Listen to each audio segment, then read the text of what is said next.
Hey family, shout out to all my sinners watching over on Southern Sin. That's our sister channel, your new home for true crime. And I want to say hey to all of our truth tellers and our day ones that are in the chat on Truth Talks Live here. We see you.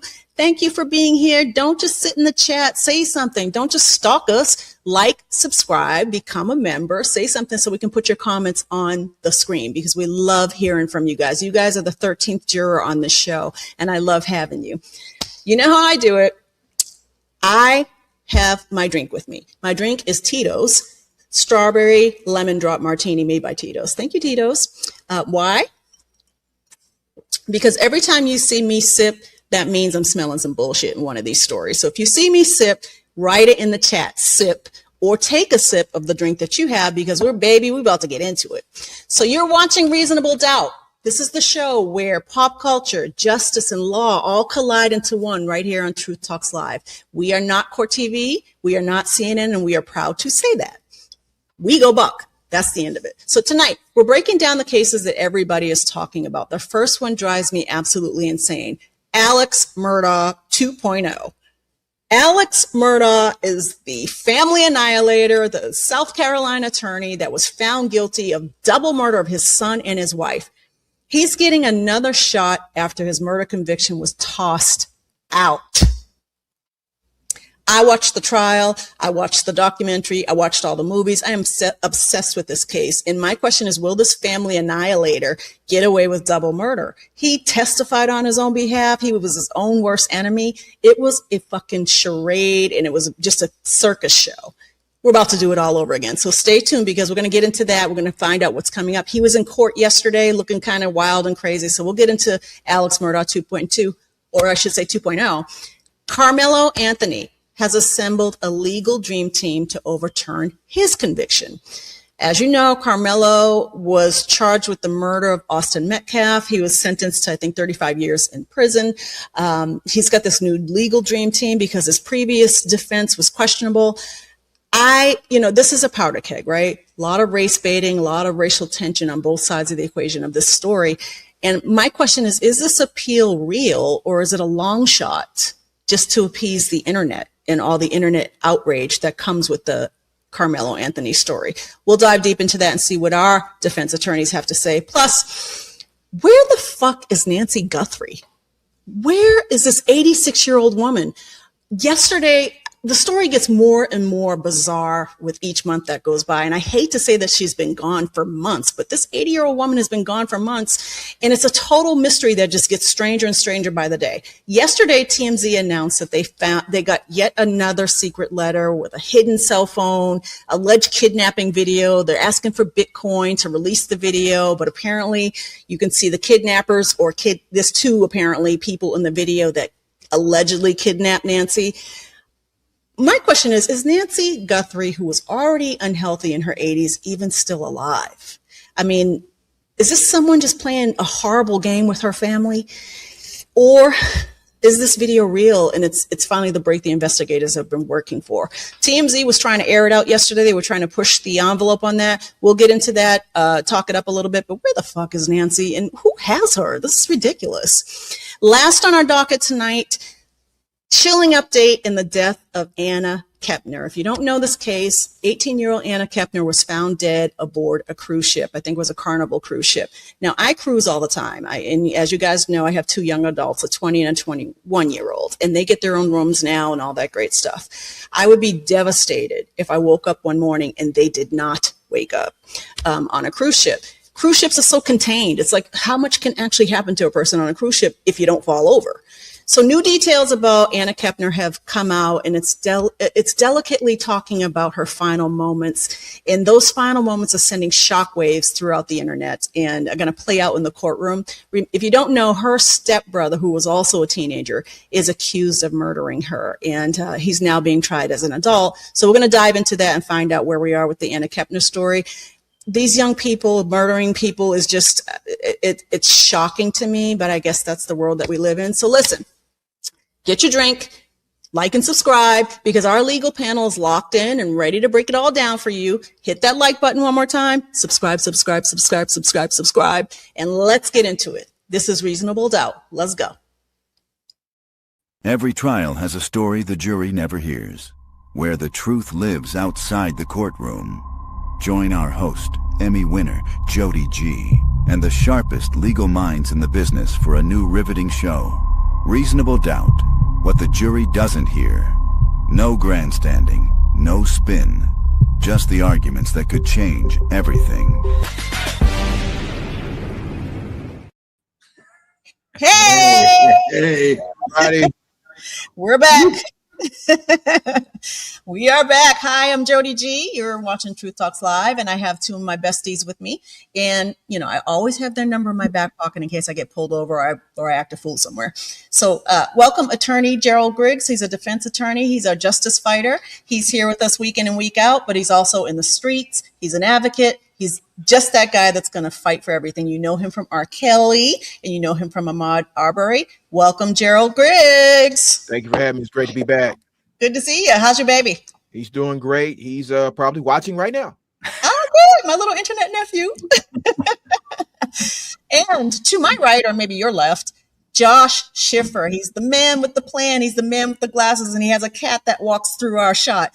We love Josh Schiffer. He's been nothing but a defense attorney his whole career. He never crisscrossed over to prosecution, so he's representing the defense in this argument or any argument we have. And I promise you, if you get in trouble, you need to call Josh Schiffer. Josh at Lawyer Schiff. Josh Schiffer. You need to call him. He will get your ass out of trouble. Welcome to the show, Josh. Thank you. Thank you. It's so good to be here. And wow, there's been a little bit going on. We got a lot to talk about. Little bit going on. We have Franz Borgat. He's going to join us later. He's another, I call him our prosecutor, defense attorney, flip-flopper, but he's going to be joining us in a little bit. But I wanted to dig right in because we got a lot to talk about tonight. Like I said, we're not CNN. We're not Court TV. Court TV is actually over. So we're going to take their spot. Like and subscribe. Make sure you follow both of these gentlemen because they will give you the best legal advice ever. So tonight, gentlemen, a lot happened in the criminal world this week. Yesterday was a trip. My favorite all-time case in the world came up. Alex Murdaugh, my boy. I'm glad. Go ahead. I said the case just won't go away. It's the gift that keeps on giving. I mean, 2.0. Let me set it up for people that don't know. Alex Murdaugh, quick recap, attorney from South Carolina. His family pretty much ran the whole place for almost 100 years. He killed his son and wife, was convicted of the double murder and also financial crimes, so stealing from his clients. He's just a piece of shit. The best trial. I watched every minute of it. The best documentaries, the best Lifetime movie, because everything he did was so bizarre and just so egregious that I was glad to see him go away. So long and short, after he's been in jail for maybe 2 years now, and come to find out, his attorneys argued that a clerk in the court was tampering with the jury and messed up everything. And so I guess he's getting a redo. In my layman's term, that's what's going on. Josh, where are we with this fool? And my biggest question is, do you think he's going to testify again on his own behalf? Because he was a show. You really did a good job summarizing how we got to here today, because otherwise, talk about burning money. Talk about a waste of resources. Huge. Guy gets convicted, and then while that horrific process of him being put on this very famous trial that is then completely broken by an idiot local clerk who put her thumb on the scale in a way and then fought it and lied and showed exactly why we can't have nice things. He ends up pleading guilty to lots of other crimes involving kind of open, naked fraud. He was stealing from his clients. He was stealing from his partners. Guy was just a disaster. So he's not going anywhere. Everybody just needs to understand that. Even if he wins the murder trial, he ain't going anywhere. Why? What do you mean he's not going anywhere? Oh, he's done. He's sitting for life. He's got enough prison time. But they're going to retry him. And this gives the defense a real straightforward pathway to swing big, and they came out big. They're going to get to retry the same case without any new major, late discovered stuff, but they're still going to try to get in whatever they tried last time and couldn't. Right now, that's looking like some big DNA evidence. Inserting another person into this equation looks to be the defense pathway Murdaugh's going to take. Gerald, what difference does it fucking make? He's in jail for the rest of his life, right? So what difference does it make? Is this a moral victory? Is this like we're going to do it just to prove he didn't kill his family? Like, what's the point? I think from the very inception, he's maintained that he's innocent of all these charges. And so when you deal with a person who had such an extravagant lifestyle, who was from a very wealthy family, well known in that part of South Carolina, this is about saving face. And so for him to get an opportunity to show that he did not kill his wife, he did not kill his son, I think he will take every avenue to try to prove that. And as Josh said, there potentially could be new evidence of the DNA that adds to his testimony, because I truly believe he's going to testify again. He's the type of person, yes, he's the type of person that has to get his side of the story out. But I think his defense counsel will have a better opportunity not only to push forward what his narrative is, but also to poke holes in the state's theory with the DNA evidence. Yeah. I mean, go ahead, Josh. I'm with Gerald on that. This needs to be a different trial from the defense. They tried it one time and they lost, and they got a lot out of it. But if you go retry that same case, the state's going to win again. They're going to change things up. And I agree with Gerald that keeping him off the stands probably for the best, because it narrows the fulcrum that the jury's going to be focused on. In this case, so much of the evidence is just retrial. You can't change the story. It's going to be an exercise in impedance. This is what you testified to last time. Is that all still true? Yes. Right. So how do you insert a new fulcrum for that jury to go, never mind, this is how I'm going to find that the state failed? And I think it's that sufficiency angle that the defense is going to bring up with the DNA, with the lack of investigation, with all the stuff that actually came out because the case was so high profile. So many people in the community talked about it, thought about it, and analyzed it in different perspectives. That creates angles for defense attorneys. We saw that in Arbery. We see that in all of these high-profile cases, getting all that extra scrutiny. Some good stuff falls out of that scrutiny from the public. And in this case, if they can narrow the murder trial into, hey, the state had this cooked from the beginning, and they never wanted to test this other DNA, and they fought us every way, so there's an insufficient amount of evidence to clarify why you should convict. That's how I think even the best defense attorney, if they are able to pull all that off, let's look at the facts. The facts are he lied. The timeline in which somebody killed his son and wife was a very narrow window. And he lives on a property there is nobody around for like 3,000 acres. And he was the one that was within minutes. You could hear his voice on an audio recording that he was actually at the crime scene. Like, how do you, as a defense attorney, how do you get around that? Even if I put him on the stand again and we know everything the prosecution is going to put forth, how do you get around the fact that he placed himself there because he was there? I mean, there's never going to be an argument that he wasn't there.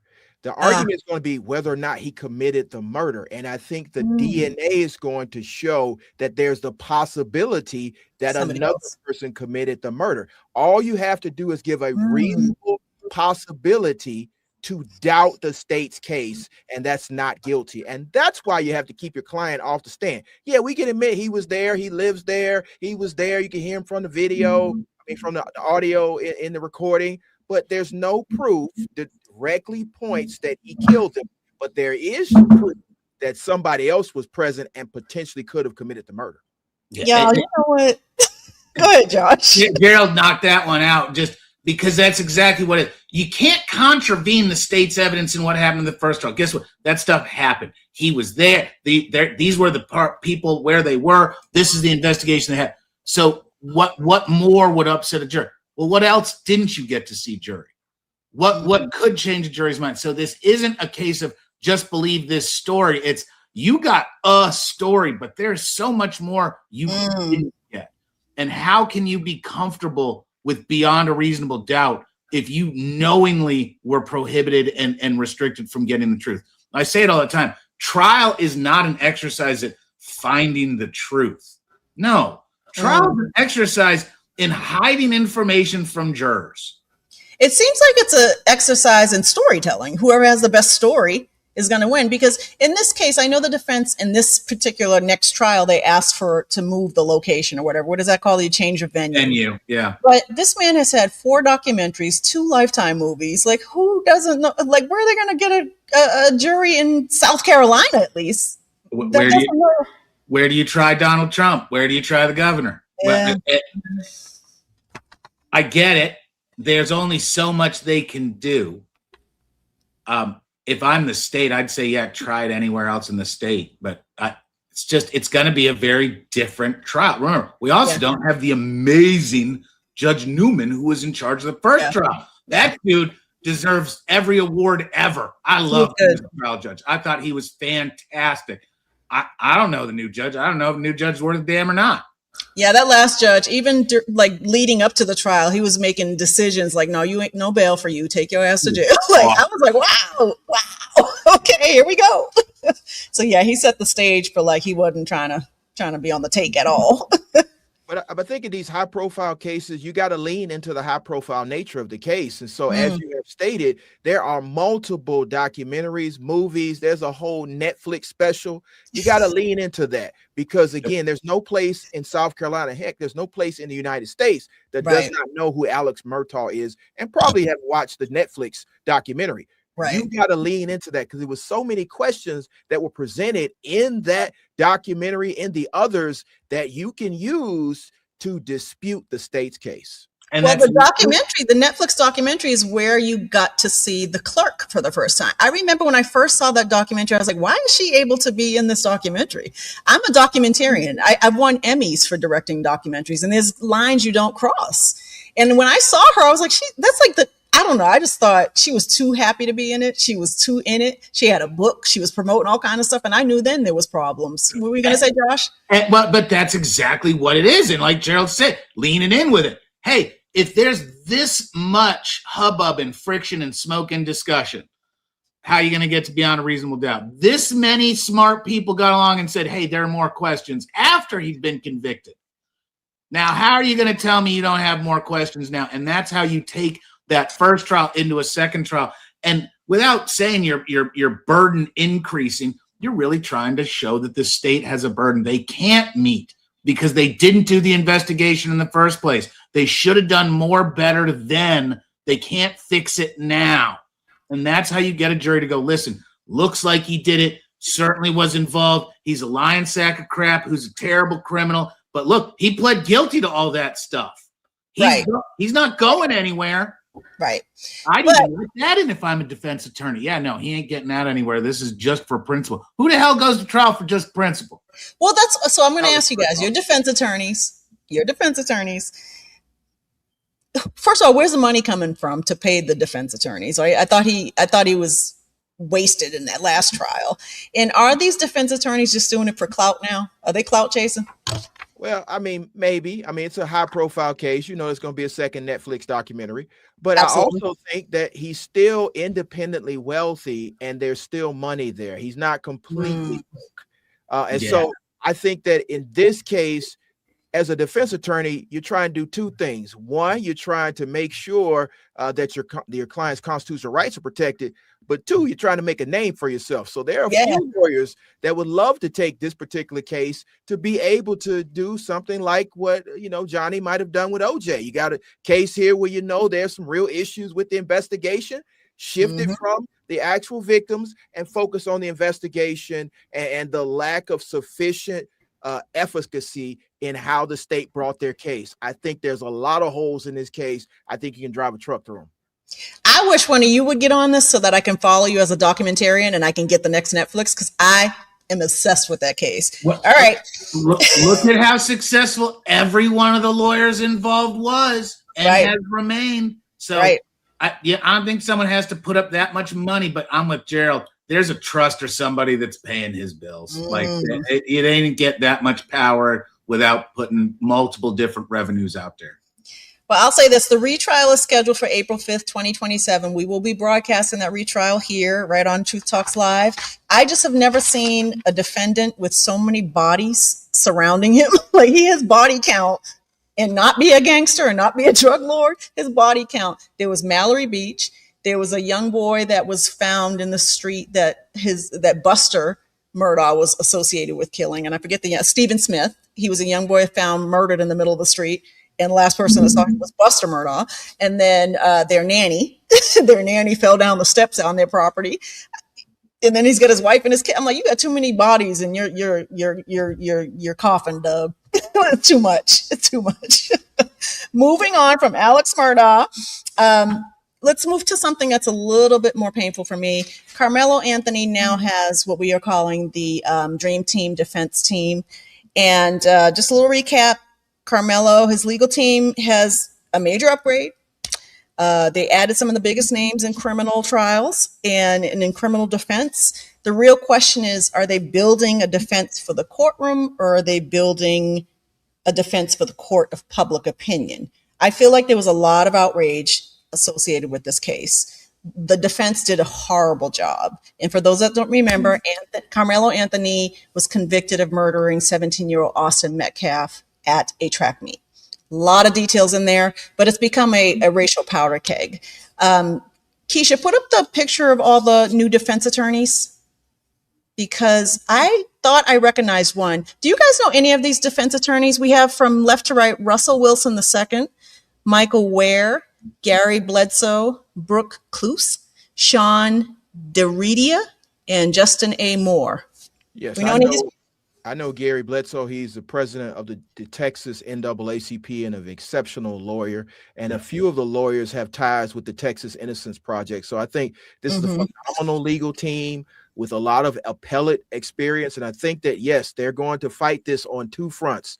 One front is the court of public opinion. But anytime you're in an appellate case, you got to think about the appellate bench and the legal arguments that you're going to have to make to get to overturning this conviction and possibly get a new trial. So yes, there'll be two fronts they're fighting this, but they have a great legal team that's headed up by civil rights attorney Ben Crump, as well as others. Yeah, I was going to say Ben Crump is now at the table as well. The attorneys all said they're going to represent him pro bono, and they're going to conduct what they call an independent review of the case to see if there's any legal errors that occurred in the trial before to really stand on for appeal. Is that the process? Like, they're saying they're going to review it, but I'm like, what does that mean? That's the safety valve built in. And we talked about this briefly last time, that, and I'm with you, that defense, terrible. Certainly didn't work. Landed like a lead balloon while we were watching it. Yeah. Certainly people were like, that's what the money bought? And there's been a lot of other externalities with this case. There was drama with the family. There was drama with the community. And then notice the trajectory of this case went from 0 to 100 and then right back down to 0 pretty quickly. Yep. Because I think that from a legal perspective, man, the defense sucked, but it was adequate legally. Yeah, you may not like it, but they did what they're supposed to. Even if they phoned it in, they did everything sort of by the book. And the bar for ineffective assistance of counsel is very challenging. And so I think that these lawyers are smart to come back and say, we're going to review everything before we start talking about it. Now, it may be ammunition for other actions and part of a larger effort. In fact, I'm certain it is, given the caliber of lawyers involved, using this as a fulcrum for additional judicial and justice reform. But as for the case itself, unfortunately, barring some sort of miracle, I believe Mr. Anthony is going to rot in prison forever, because that's what's going to happen. I don't see any court overturning the conviction. I mean, as the young people say, he's cooked. I think he's cooked. I thought that before he even announced the appeal. Gerald, if they go for it, what are they going to stand on? What is the biggest thing they can stand on? Well, I mean, ineffective assistance of counsel. There's going to be questions about why Mr. Anthony did not testify. Did he get advice from his counsel, and did he rely on that advice from counsel to not testify? Where was the evidence of self-defense? So I think that's where they're going to focus. I do agree with my good friend, Mr. Schiff, that it's going to be an uphill battle, because you have to show that no competent lawyer would have pursued this particular angle of defense. And that's very difficult in ineffective assistance of counsel claims. Now, there may be some newly discovered evidence. I again, in the internet chatter, there's all kinds of stuff going on. Yeah. To hunt that down and lock that in with actual competent testimony.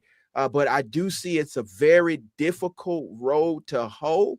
And I think that there may be something else behind this to talk about the lack of fairness to use the court of public opinion to convince Texas to do something different. But it's going to take some years. Yeah. Now, that's that value that I'm talking about, is the unfortunateness of Mr. Anthony's situation, which is tragic. I don't believe that lifetime incarceration does a damn thing except cost money. His value to the universe now is more likely going to be as context and as illustrations of the cruelty of our system, where how can a young man have his whole life changed with these very quick decisions, these emotional, difficult, challenging, opaque moments. And that's where our biggest cases come from. And it's this over analysis of these very short periods of time. And then we try to apply the law to it. And it's a mess. That illustrative value is high. And I hope that he serves that as we continue to reform the system. Texas is particularly cruel. Gerald, I see 6 people on my screen besides the 3 of us. Where were they in the last trial? Where were they?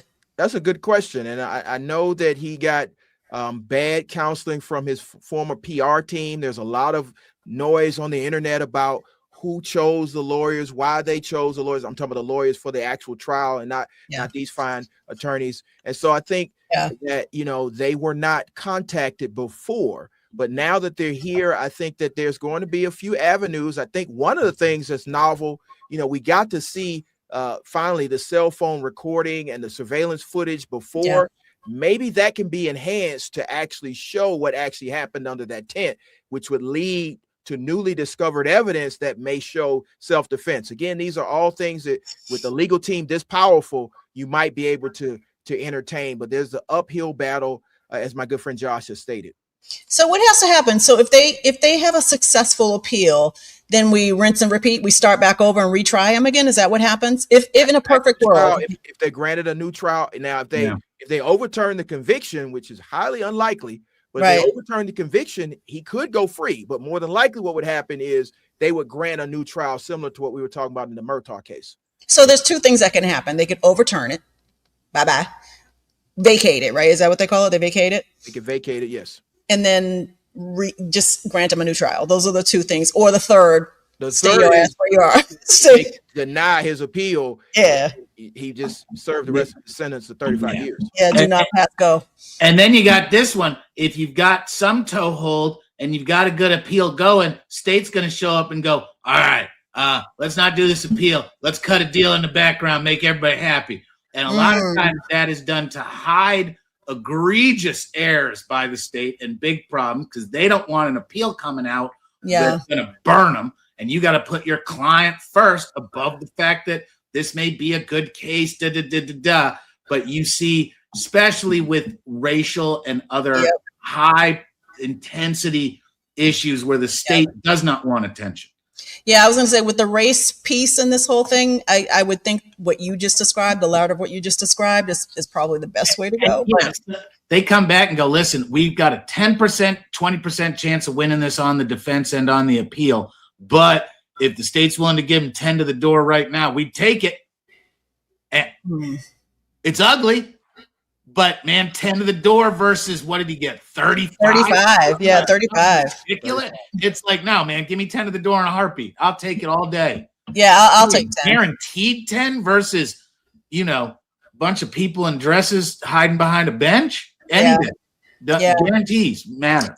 Well, hit us in the chat. Tell us what you guys think about Carmelo Anthony, because this case is still unfolding. We're going to keep track of it. I don't particularly think there's a lot that he's going to be able to do in this appeal process, even though he's got this giant team of folks. And I just question where they were before. I'm praying for him. My heart is breaking for both those families, but I really, really feel bad for him because after seeing the footage, I saw the clip of where he was going underneath the tent, and I saw where he ran off after the stabbing, and I saw the part that killed me was when he was talking to the police and he got arrested, he was actually asking about Metcalf. He was like, is he okay? Is he alive? And he started crying. He's like, but he hit me. And I was like, oh, just the voice. His kids. They're children. His voice knocked me completely out. And I was like, these are kids, man. This is crazy that this happened. So we'll keep an eye on the Carmelo Anthony case. There's another one that is really stuck in my craw and has really got social media buzz. D4VD. David. I swear every week something pops up that I have to talk about this young man. Let me just say this. David, I feel, is this young man who had everything going for him. He broke onto the music scene really quickly with independent music and also like TikTok. He really broke the internet. I didn't know who he was, but my 20 and my 21-year-old knew exactly who he was. He was like the Michael Jackson coming up like for them. And obviously he is charged with the murder of 14-year-old Celeste Hernandez. It's a horrible case. Every time I look at the coroner's report, I get disgusted because her body was so decomposed that it was liquefied. It was liquefied. The other day I did a special where we did the whole timeline on the David case, and everything he did from the moment she was missing until he was arrested is just everything so suspect, right? For me, but I'm Joe Q Public, right? So in July, both sides are going to return to court for an evidentiary hearing. Is that what it's called? Evidentiary hearing? Yes. And that could determine what the jury gets to hear and what stays out. If key evidence gets thrown out, is that justice served or is it just a story that got thrown out? Does that make sense? Like if evidence gets thrown out, I don't know what an evidentiary. So it's the exclusion of the facts that are necessary for the state to bring the case. The state is limited in what it can present to the facts that are admissible. And if they obtained facts and evidence through violating certain laws, due process, etc., the court's remedy or way to address that is to say, all right, we're going to keep that evidence out. So same with the defense. It's one of the common things that the court uses is the exclusionary rule to just remove it from the jury's consideration entirely. And when you say, is that good? It's so many perspectives involved in this. Anytime evidence is not presented to a jury, there's an argument that less than the full truth has been explored. And it's an obviously manipulated presentation to the trier of fact, i.e. the jury. But in many ways, that's the system working properly because the exclusionary rule is so often applied when the state cheats. That's the best defense we get on my end of the spectrum many days is, whoa. State violated my client's rights. State failed to follow procedure. We don't get to bring that in at all. That eviscerates the state's case. Depending on what evidence is going to be allowed in or out, that's this entire case because it was a laid out cry, because there was this gap in time. It's not a smoking gun case. There's a lot of room for David to escape liability if he did commit these acts. Well, I think one of the interesting things is through video camera, they know that he placed his car. He was the last person to drive his car and park it on the street. They don't have video evidence of who put her body in that car. We see him drive the car, but we don't know who put the body in the car. So presumably there's a lot to play with there. The other thing is that really made me sick to my stomach. Her body was in his home for upwards of 12 days before anybody noticed anything. Like he had parties, he had people over, his best friends were over, and her body was rotting in his house for 12 days. I'm like, this is sick. This is some sick shit. What defense does he have? I mean, other than not guilty, how are you going in on this, Gerald? How are you planning with your client on this one? Like, what are we doing on this one? Well, easy. There's no proof that he killed her. I mean, there's absolutely no witness. There's no forensic evidence that shows he killed her. There's no video proof. So all you have is her body being found in a car that's associated with him, that he was the last person to drive. That's circumstantial evidence, and circumstantial evidence has to disprove every reasonable hypothesis, save the guilt of the defendant. In this particular case, he may very well have an alibi. Look, I drove the car. I didn't smell anything. I left the car. Somebody else could have killed her and put her in the trunk of the car. Now, of course, he got some issues that he got to deal with, like namely most of his songs talk about him killing somebody and put them in the trunk of a car. But, you know, you do have some things that you can work with. So I think this is the case that I think that evidentiary hearing is going to be key. What comes in, what doesn't come in, will actually tell the story of whether or not the state can prove beyond a reasonable doubt that he's guilty of the charges that he's accused of. It feels very circumstantial to me. I wish Franz was here because I want to ask from a prosecutor standpoint, like where are you nailing this? Like, because it seems so circumstantial to me. And if you don't have fingerprints, you don't have video, like where are you going with this? And that's because the hardest decision in this case is what charge do you bring? Any idiot can come up and charge him with first-degree murder and you ain't gonna win. They're not gonna prove that. And we see that time and time again, where the way the state's biggest weakness isn't the case, but it's how aggressive they are with the case. It's going after the top counts, not the counts that actually are justified, made sense. Guys that do what Gerald and I do, so often it's not, my client's not guilty. My client did lots of stuff. Not guilty of what you're charging him with. You charged him with the worst potential perspective of whatever the facts would allow, not what you could actually prove. And that my client will plead guilty to shit you can prove. Right. You can prove it, man. Right. Let's talk guilty, please. But you can't charge him with 10 other charges on top of stuff. And that's where this case really either comes together or falls apart, is the selection of charges.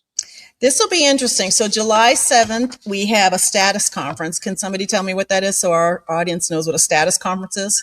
So status conference is the determination of where we are in the case. Do you have all the discovery? Are there any outstanding motions that we need to consider? And then, of course, you have the evidentiary hearing where you've brought those motions to challenge certain pieces of evidence, to suppress certain things.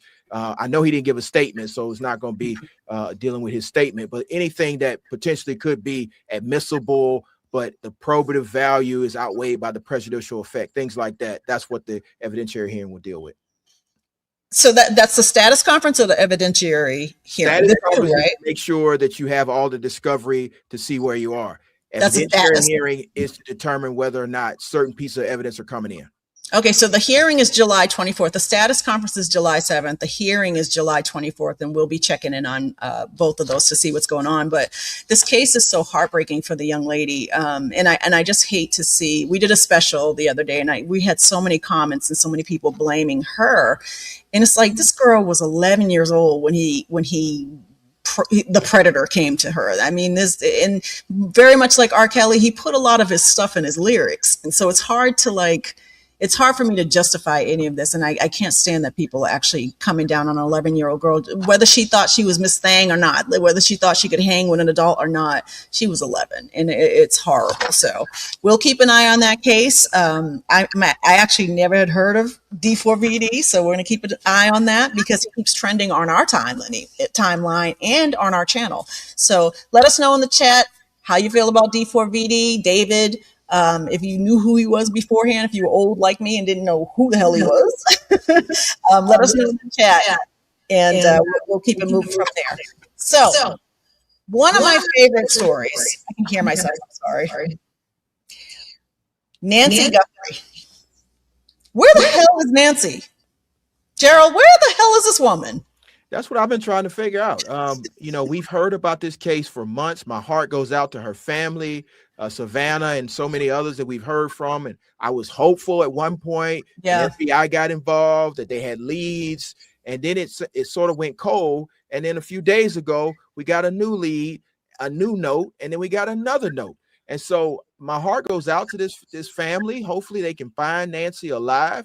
But the longer it goes, the more likely the story will not end with a happy ending. I know that her daughter and her children and all of her grandchildren would love to be with 84-year-old Nancy Guthrie, but it just seems like this story has reached a dead end. It's bizarre. I mean, she's been gone since February 1st, right? She's 80 something. She wasn't in the best of health. Just being kidnapped alone is enough to give you trauma. But at her age, do we really think this woman is alive? No, less than 1% chance, in my opinion, that she's still alive. She's the age of my mom. I literally You get fragile when you get to that age. You just do. I don't care how good shape you're in. Plus, you've got our other medical stuff. My questions are, what's with this circus around it? And how is TMZ and Harvey Levin suddenly the focal point of FBI negotiations? And is he now the official repository for crazy notes involving crime? Because, the real issue is, who are these people? What are these notes? Who's getting the get? Well, so yesterday, TMZ, Harvey went on and said they received yet another email from the same person. And they know it's the same person because they keep tracing the IP address. So they know it's the same person. He has sent yet another email. And in this email, he says he has a cell phone that has video footage of her being actually kidnapped. And you can see the two kidnappers in the footage. He's asking for Bitcoin, which lost all of its value. Lost all of its value. Yeah. He's asking for Bitcoin, which right now is like $60,000. But the family put up $1 million bond a long time ago. So I'm like, I'm not sure what the fuck is going on with TMZ. And Harvey Levin then said to the FBI, this guy wants a Bitcoin. Hey, I'll throw him a Bitcoin. It's nothing for TMZ. We'll give him 60 grand. Let's see where we go with this. And the FBI deliberately told them, no, don't do it. Don't do it. So here's my question. Why is Harvey in this? And secondly, if they can trace the IP address, why haven't they traced the IP address to question this individual who clearly has information as to what happened to Nancy Guthrie? So Harvey needs to be careful if he's not injecting himself into an ongoing criminal enterprise. Now, I can address the IP thing. Okay. The IP thing is, they can verify that it's coming from the same accounts. They can't identify the owner or the source of that account. It's basically showing that, that's the same email address, same pathway from the prior messages. Doesn't say anything else other than that's the same pathway. So they can't trace it to like a home, or it pinged off a pole. No, it's going to a server, to a VPN, to a mixing machine that goes all over the world. You can do some real weird stuff with that. But here's the more important part.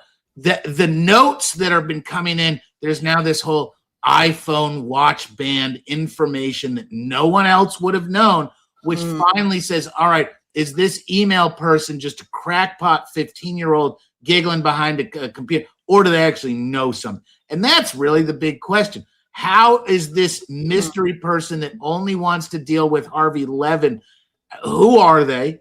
What do they know? What couldn't they have known? What are guesses? And then there's just no transparency and no trust. Remember, families hate the sheriff. Sheriff's been getting destroyed in the public for his way of handling this stuff. Yeah. It's dug up his life in a terrible way. This case is a disaster. It's nothing about it seems real. Like, starting with, they kidnapped an 84-year-old woman. Like, what is the value of that? It, to me, I don't know. I thought it was an inside job. When they first broke the story, I thought it was a family member, because I'm like, who is stalking an 84-year-old woman? And quite frankly, Savannah Guthrie's it's not like she's the queen. You know what I mean? It's not like she's worth billions. And so you're going to take her mom and see if you can hold her hostage for billions. It's not like these are two big celebrities that, like, it's not Beyonce and you're like, oh, I'm going to kidnap Blue Ivy and see what we get. So none of it has made sense to me other than it being an inside job. Don't kidnap Blue Ivy. Well, yes. Not do that. Please. Sometimes that'd be a hard crime. That'd be a tough one. Sometimes that'd be a tough. No, but you're totally right that it's a weird target. I've vacillated back and forth over whether this was a couple of just local idiots rousting about trying to make some quick money, or whether it had some actual planning behind it because of the celebrity connection. Yeah, you're not going to go kidnap Tom Cruise's person. So that does make sense that you're not going after A tier, but someone that, quote unquote, would have the money, which clearly someone of Miss Guthrie's success would have some amount of money. It just still doesn't make sense. And then once it happened, it fell apart so quick. That leads me to believe it was totally not professional, because professionals wouldn't have acted like that. And if it had been professionals, you never would have heard one thing ever. They would have disappeared so fast. They vanish. So it's shocking to me. I know at one point they were looking at the son-in-law, because her daughter's husband, I guess they were looking at him at one point. There was a boyfriend or something that they were looking at. I guess those people have been cleared, but once you get outside that circle, who in the hell was looking for Nancy Guthrie? Like, it's just so shocking to me. I'm like, that's like somebody kidnapping my dad. I'm not saying I'm as big as Savannah Guthrie, but like he's doesn't have a lot of value.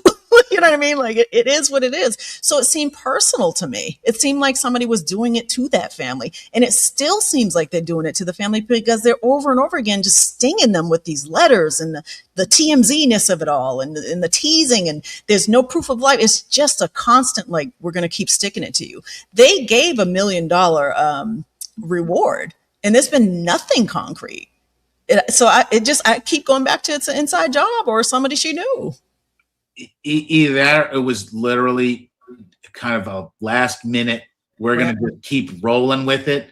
Hey, idiots out there doing idiot stuff. Let's go do a dumb thing really poorly. And then when it all falls apart, when it turns into something we never intended it, we're going to make continuous mistakes. That really could be it. Do you think this is one of the worst hoaxes we've ever seen in a long time? I'm hopeful it's not, but I have serious questions at this point because it's been such a long time. And, you know, as much as I respect TMZ, you know, they are involved, and sometimes things go left when you involve media that really deals with sensationalism more than journalism. So I just think that, you know, it's very heartbreaking for her family. But we gone this amount of time, there's not a high likelihood of this being a happy ending. And no. It's also shown, unlike even some of our most salacious cases, the seamy underside of the true crime universe, because the true wackos have attached to this case and are torturing this family and neighborhood. Like some of the true fringe members of the watching community, I'm not going to call them journalists because they're anything but journalists. Literally, it's domestic terrorism what some of these investigatory, you know, terrorists with microphones and cameras are doing to this community and family. It's awful. It's a sick game. It's a sick game. No matter how you cut it, it's sick to me. And I really do pray this woman finds her way back to her family in one piece. That's all I can say. And I hope it's soon because I can't imagine having my mom kidnapped. I just can't even imagine what that's like. There was the silver lining, which was that this indicated that she had passed away and was buried in nature. Well, awful as that is. There was one email that said that. The one that came yesterday contradicted that. They almost reinforced she's still alive. That's why I'm like, there is somebody playing a game with them. And Harvey, I love that he has to report what he reports, but I'm like, you're playing a dangerous game with somebody's real life. Those notes don't feel real to me, but I'm not an investigator and I'm not FBI, and he's going to do what he's going to do.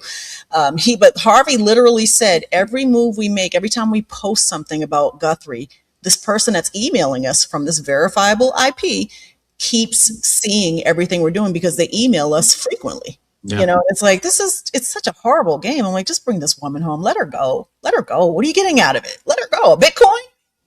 Let her go. All right, moving on. Anna Kepner. Anna Kepner is an 18-year-old young lady. Her story broke probably 6 months ago. She was found dead on a cruise ship. Her body, she's 18. She was on a Carnival cruise with her family. She was in a room with her stepbrother, two of her siblings. One is a step and one is a natural sibling. She's having a good time. All cameras show her all throughout the cruise up until the point she enters her room for the last time. The next day, I think it was November 6th was the last time she was seen. November 7th, her parents wake up. They can't find her. They do a whole search of the ship. They look underneath the bed of her cabin, and her dead body is tucked underneath the bed. And if you've ever been on a cruise ship, it's not like there's a lot of space in these rooms. So somehow her body, her little 18-year-old body, was tucked underneath the bed, hidden away, while the other two siblings were in the room asleep. Flash forward, they have now, and I think it's the young man in the red shirt, they have now pressed charges against her stepbrother. He was also a teenager, and he is now being tried as an adult. And apparently there's a lot of video evidence, and there's a lot of evidence that's coming out in regards to how she died. Definitely she died of asphyxiation. And I want to get this right because I felt like it's kind of sad. She had mechanical asphyxiation. which means somebody had their arm around her neck, and I guess they kind of chicken winged her and damn near snapped her neck, but suffocated her that way. My question, Gerald, is a 17-year-old strong enough to do that? Absolutely. And Yeah. the problem is if they were doing it from that particular angle, it shows some amount of aggression, or they were trying to keep her from doing something. So to put an arm bar on somebody and mechanically asphyxiate them is a horrible way to die. Yeah. Does it take a lot of strength? Because he's a little scrawny thing. Keisha, show me the young man again. He's a little scrawny thing. Well, I mean, all he has to do is be stronger than she was. Right. And hold it long enough to cause the asphyxiation to kill her. So you don't have to be super strong. But again, that level of force to almost, rip her, neck off. Yeah, he broke some bones. So it's just a horrible way to die. And there's obviously more to this story because you don't just wake up in one moment and kill your stepsister. Yeah, we covered this one right when it started, and as awful as any death of a teenager is, that it's awful. The dynamics of this one hit so many scary junctures. It's unbelievable. For people unfamiliar, this is a blended family where there's some serious conflict between the different stakeholders. This was a vacation where apparently this young victim had complained extensively about this young man's highly inappropriate sexual, physical aggression. Previously, this was not a surprise thing. There was discussions about the young man's obsession with her, and they are rooming together on a cruise ship. I've worked a couple of very unfortunate cases where step sibling sexuality is a whole thing out there that I urge you not to search it on the internet. You do not want to see as what happens when humans are left to their own devices. But it also brings up the fact of jurisdiction and criminal issues in the high seas. You're not having a murder in Florida at the port. Right. No, this is going to be a weird federal prosecution. Yep. It has a lot of the worst stuff out there, but it's worth paying attention to because this is the kind of truly sick violence that society is kind of creating. You talk about this step relationship sexuality stuff, and it's being jammed down these young men's throats. Right. And the girls. I mean, it should be. It's jammed down everybody's throats. Yeah. The big case in Georgia right now is the 25-year-old daughter of the Georgia State Patrol captain, who's a teacher who was basically running a sexterprise out of Douglas County. Oh. You want to talk about some crazy freak. And then, of course, every horny teenage boy goes, man, I sure would have loved to have sex with my teacher. And I would say, that sounds great and all. It's still rape. It's still rape when the people can't consent because of their age. Like, I know it sounds funny, and the fact is that she's the daughter of a very important law enforcement official locally and has avoided prison this entire. So Anna, speaking of bad family dynamics, the family has been back and forth in court outside of the murder. They've been back in court for, I think, custodial issues. Her birth mom and birth dad don't get along. Now the stepdad and his kid is, they're up for murder of the young lady. And what the prosecutors allege is she was sexually assaulted before she was killed. She was intentionally strangled, and he hid her body in the room that he was in. And so I guess there's not too many other suspects here that we can look at. Obviously, you can make a court case out of anything, and you can make a story out of anything in defending someone. But apparently there's some cell phone footage that just recently was acquired. And I think he damaged her cell phone, but they were able to extract some footage off that. And that's where they're now finding. And I think that's what kicked it into high gear to charge him as an adult instead of a teenager. But that was the latest that came out. And then there was a lot of surveillance footage from the cruise ship that's supporting whatever the prosecutor is alleging. Yeah, it was the cruise ship angle that got action on this, because most crimes committed on cruise ships and out at sea and in the Caribbean that you've never heard of. There are loads of sexual assaults and other horrific crimes committed because they're cruise ships, man. They're cities. You get 5,000 people all that liquor together. Trust me, people gonna do some dumb stuff.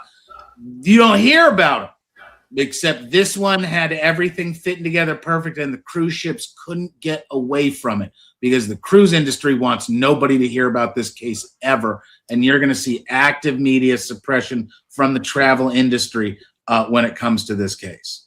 Well, like you said, because she was on a cruise ship and in international waters, it's a federal jurisdiction. And so they have I guess it's the U.S. Attorney's General Office in Southern District of Florida with the FBI is investigating the whole thing. Does that raise the ante on how he's tried, or does that make his charges even more substantial? How does that make an impact versus it being a local jurisdiction? Well, I mean, it's always more difficult when you're going up against the federal government because they have immense resources, and the prosecutors are usually very, very well trained and have a 90-something% conviction rate. But this particular case was just so horrific. It's one of your worst nightmares come to reality. When you're going on a cruise ship, you think you're protected. You're on a floating city. You got your kids there. You got all your friends. You're having a good time. And then you find your child choked to death and sexually abused underneath the bed in the cabin. That's the worst thing you could possibly dream of. And then for other things to come out, cell phone footage and those things, it's horrible. But as Josh is saying, this is exactly why the cruise industry doesn't want this coming out, because if you find out this happened on Carnival or any of the other cruise ships, you're not going to get on a cruise ship. If this could possibly happen, you don't know if you're going to get justice because they sweep all these cases on the rug. So I just think that this is highly emotional, very damaging, and unfortunate for this family to have to go through this. And we're going to see admiralty law. Do you think there'll be a plea deal in this? Are they going to offer him something? I'm sure they're going to offer him something. I don't know if it's going to be something he wants to take because it's very difficult to win in federal court. So I think you're going to see a very strong motion practice and then plea negotiation. Yeah. And really, it's what charge can they bring? Federal's just different.